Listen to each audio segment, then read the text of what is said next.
안녕하세요, 공유입니다. 오늘은 일부 영업적 목적의 무당들의 영업 방법에 대해서 조금 이야기하려고 합니다. 모든 무당들이 다 그런 건 아니거든요. 진짜 생각 없는 무당들 이야기입니다. 우선 지난 편에 대충 말씀드렸지만 일반 사람들이 어느 날 무당이 되어야 된다 소리를 듣고서 너무 놀래가지고 이 집 저 집 사주 보러 다니고 무당집들 다니고 이런 상황이 오게 되는데, 그러다가 일부 몰지각한 무당들한테 걸렸을 때 이야기를 좀 해보려고 합니다. 혹시 당신이 그런 상황은 아닌지 생각해 보시기 바랍니다. 우선 아무 능력도 없는데 무당이라는 명패를 받기 위해서 내린굿을 받게 되면 그때부터 손님을 받게 되거든요. 광고도 안 했는데 손님이 오죠. 왜 올까요? 일단 타켓은 주변 사람입니다. 우선 주변 사람부터 보게 되는데, 주변 사람들 본인들이 웬만큼 모를까요? 그냥 차 마시고 수다 떠는 정도? 디테일하게 볼 줄 알아야죠. 사주를 볼 줄 아나, 관상을 볼 줄 아나. 그러다 보니까 내린굿을 해준 그 신부모들한테 연락을 하게 돼요. 손님이 왔을 때도 심한 경우에는 점상 밑에서 카톡으로 주고받기도 하고, 카톡으로 주고받은 게 뻔한 거 아니겠어요? 상대방 사주 불러주고 신혼만은 거기서 그거 사주 봐준다시고 해석해주고, 어떤 경우에는 네가 알아서 해라, 이건 네가 할 줄 알아야지, 아주 강하게 키우는 거죠. 무슨 무당이 키우는 애완견도 아니고 그렇게 키운다고 될 것도 아니고요. 심한 사람은 욕하고 끊습니다. 왜냐? 내린꽃 해주면서 받을 돈 다 받았거든요. 이 사람한테 더 이상 대출이고 보고 나올 게 없거든.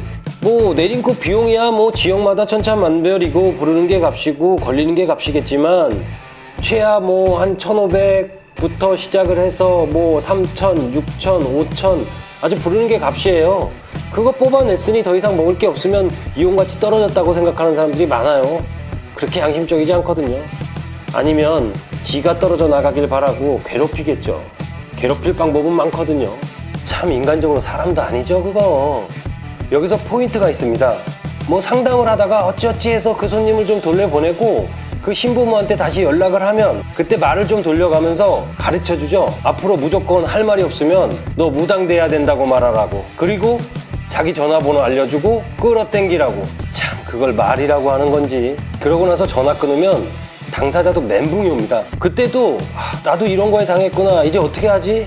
머리에 멘붕이 왔을 때도 그때만이라도 멈추고 세기를 가려고 정신 차리면 다행인데, 그때부터 사람이라는 게 이 짱구를 굴리기 시작하거든요. 그때부터 본전 생각이 나는 겁니다. 내가 내린꽃을 받으면서 날린 돈이 얼마인지, 그걸 배우기 위해서 제사를 지내서 쫓아다니면서 버린 돈이 얼마인지 본전 생각나는 거죠. 그러면서 자기 신부모가 자기한테 했던 행동들을 더듬더듬 기억해가면서 조금 따라하기 시작해요. 내린 끝에서 본전 찾으려고요. 그게 말처럼 그렇게 쉽게 될까요? 본인이 할 줄 아는 게 없는데요. 그럼 결국엔 또 신부모 찾는 거예요. 아쉬운 소리 해가면서 잘못했다고 하고 도와달라고 하고, 그러면 또 다시 옳았구나, 영업사원 하나 잡아낸 거죠.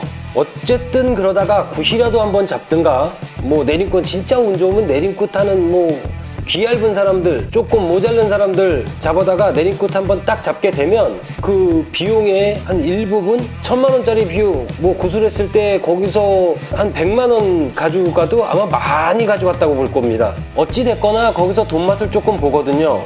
한번 해봤으니까 앞으로도 몇 건 그렇게 하면 내가 내 빚을 좀 갚을 수도 있겠다, 이런 희망을 좀 갖게 되죠. 그리고 그렇게 상담하는 게 처음에 되게 쉬워 보이는데, 그렇게 상담해서 돈을 벌다 보면 돈 버는 거 되게 쉬워 보이거든요. 그래서 다른 거 못해요. 다른 거 할 수 있는 정신도 안 되고. 그런데 또 그런 사람들은 그나마 조금 살 수는 있겠어요. 남한테 손해를 끼쳐더라도. 그 중에 어떤 사람들은 그런 것도 할 수가 없고 하고 싶지 않고, 그래서 이 신당이라는 걸 좀 접으려고 하는데, 주변에서 옛날부터 또 들어왔던 것들이 있고, 그 신부모가 하는 말도 있고, 신당 접는 걸 보통 패불이라고 하는데, 그 패불이라는 걸 하게 되면 옛날부터 했던 말들이 자식이 다친다, 아니면 네 몸이 다친다, 너한테 가장 중요한 사람들 부모가 다친다, 이런 이야기가 있고요. 아니면 객사한다, 급사한다, 이런 이야기들이 있거든요.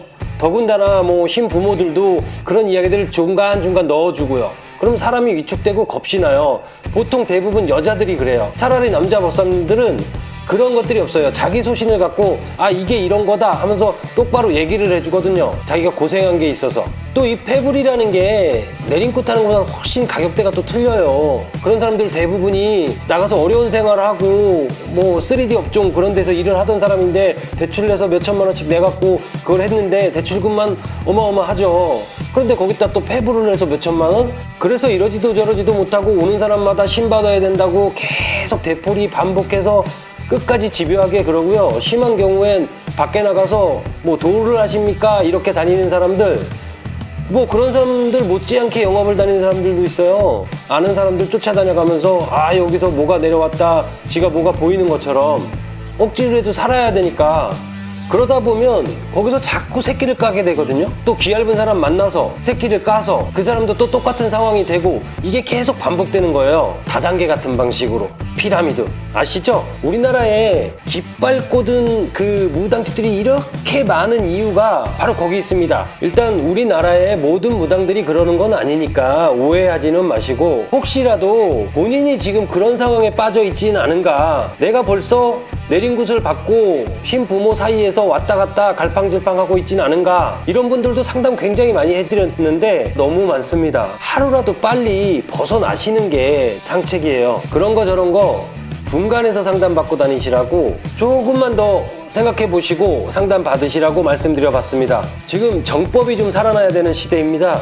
너무 편법이 난무했거든요. 신의 길을 제대로 알고 열심히 노력해가면서 본인을 닦아가면서 나아가시는 그런 훌륭한 분들도 계신데 그분들에게는 피해가 가지 않았으면 좋겠고요. 제가 무슨 큰 힘은 없지만 누가 짜내도 고름은 좀 짜내야 되지 않을까요? 다음번에는 무당 입문 후에 어떤 과정을 겪게 되는지 조금 더 디테일하게 말씀드려 보겠습니다. 감사합니다.